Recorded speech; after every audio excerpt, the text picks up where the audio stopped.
Senin 13 Desember 2021. Shalom, saudara dan saudariku seiman. Dewasa ini, ilmu pengetahuan berkembang dengan pesat. Bahkan ada yang berkata bahwa tidak ada seorang pun yang mampu menahan lajunya. Perkembangan ini tentu membawa kemajuan tersendiri bagi peradaban kita. Banyak persoalan yang mulai tersingkap solusinya, dan banyak pula kesulitan yang bisa diselesaikan dengan segera. Semuanya karena perkembangan ilmu pengetahuan. Namun kita perlu tahu bahwa ilmu pengetahuan bisa begitu maju karena banyak orang yang merasa ragu.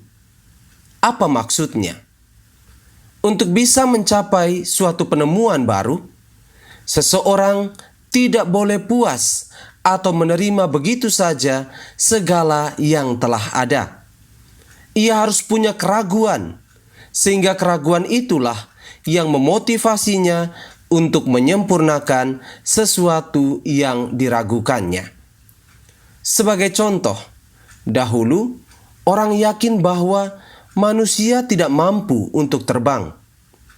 Tetapi kini, berkat keraguan Wright bersaudara, kita bisa menikmati pesawat terbang, sebuah sarana yang membantu manusia untuk terbang dari satu tempat ke tempat lain.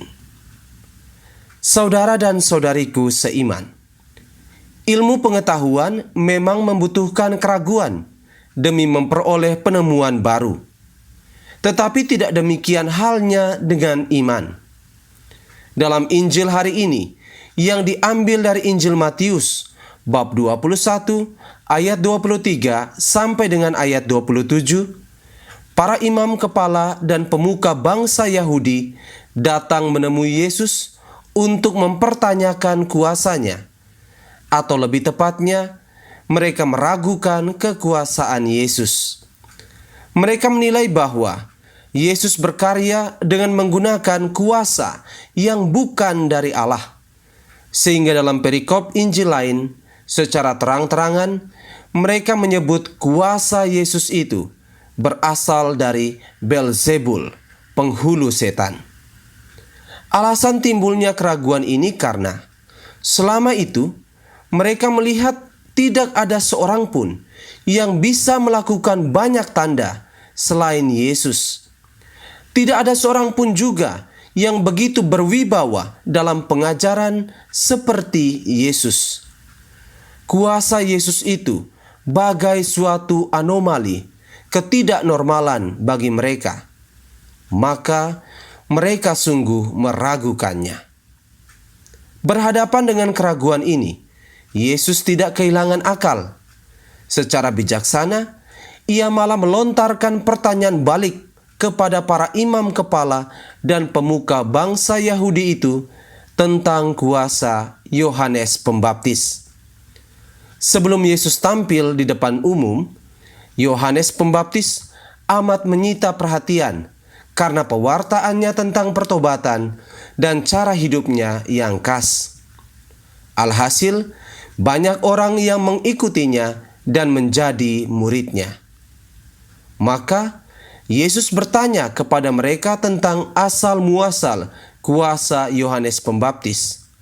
Apakah dari surga atau dari manusia? Sebagai orang yang tidak percaya pada pewartaan Yohanes Pembaptis, mereka menolak untuk berkata bahwa kuasanya berasal dari surga. Namun serentak, mereka juga takut untuk berkata bahwa kuasa Yohanes Pembaptis berasal dari manusia, karena banyak orang yang menghormatinya. Maka, untuk mencari rasa aman bagi diri sendiri, mereka pun berkata, "Kami tidak tahu." Selanjutnya, Yesus menimpali jawaban mereka itu dengan berkata bahwa ia pun tidak akan menyatakan asal-muasal kuasanya. Apakah itu berarti Yesus takut? Ataukah Yesus membenarkan keraguan mereka bahwa kuasanya memang bukan dari Allah? Tentu saja tidak. Yesus berbuat demikian karena betapapun ia menjelaskannya dengan tegas, mereka sama sekali tidak membutuhkan jawabannya. Mereka memang tidak beriman kepada Yesus. Mereka bertanya seperti itu hanya untuk mencoba Yesus dan berusaha menjatuhkan pamor Yesus di depan umum. Syukurlah tujuan yang amat jahat ini tidak tercapai. Iman akan Allah harus dibersihkan dari keraguan, sebab sekali saja ragu, kejatuhan dalam dosa telah menanti. Saudara dan saudariku seiman, bersama gereja sejagat, pada hari ini pun kita memperingati keteladanan hidup Santa Lucia. Ia dikenal sebagai perawan karena berusaha untuk mempertahankan kemurnian hidupnya bagi Allah. Selain itu, ia juga dikenal sebagai martir karena menolak untuk mengingkari imannya, hingga akhirnya ia dibunuh secara keji. Santa Lucia bisa menampilkan kualitas hidup demikian karena ia tidak sekalipun menaruh keraguan kepada kuasa Allah. Ia yakin bahwa Allah selalu bersamanya, baik di saat kemalangan menerpa maupun kematian menjemput. Iman yang kokoh ini tentu mesti kita miliki pula, sebab bila Tuhan datang, Ia ingin mendapati iman di bumi ini. Iman macam apa itu?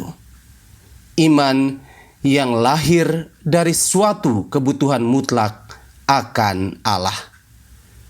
Tuhan memberkati kita sekalian.